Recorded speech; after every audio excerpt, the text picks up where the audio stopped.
The history of the railway begins in 1857 with the building of the line, which is a branch line from Pullman to Midhurst. This particular station building was built later in 1892.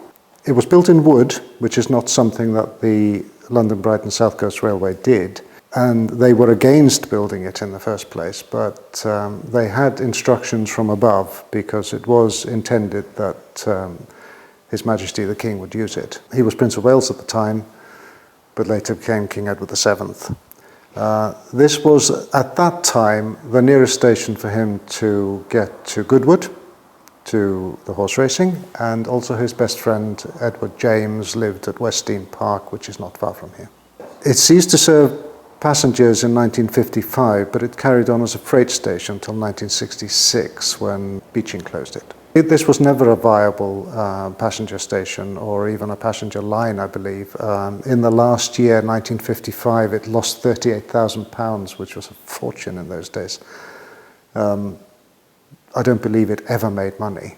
The rumours are that it carried one passenger per week in its last year of operation, and that was someone who went to Pulborough on a Sunday.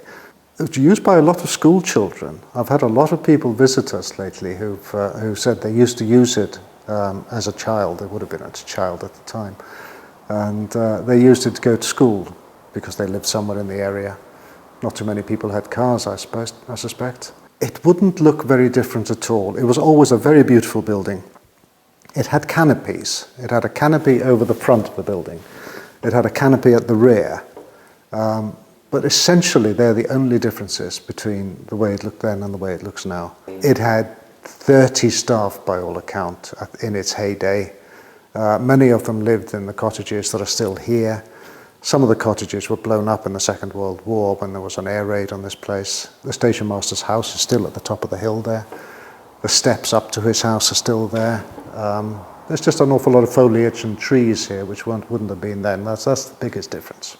The track was removed, as tradition dictates, when the last train pulled out of here in 1966. They used to detonate the track as the train left. So they actually put explosives on it, and they blew it up as the train drove away. I don't believe they do it anymore because health and safety wouldn't allow it. We have spent the last 7 years rebuilding just everything. It's been a labour of love. It's a breathtakingly beautiful building.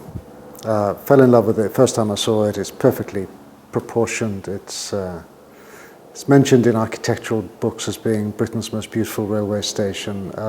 Who would not want to own such a beautiful building? It's a wooden structure. Everything's built of wood. It's 120 years old. A lot of it's rotten. Was rotten, sorry. We've replaced all the rotten wood. We've replaced the infrastructure, heating, electricity, water.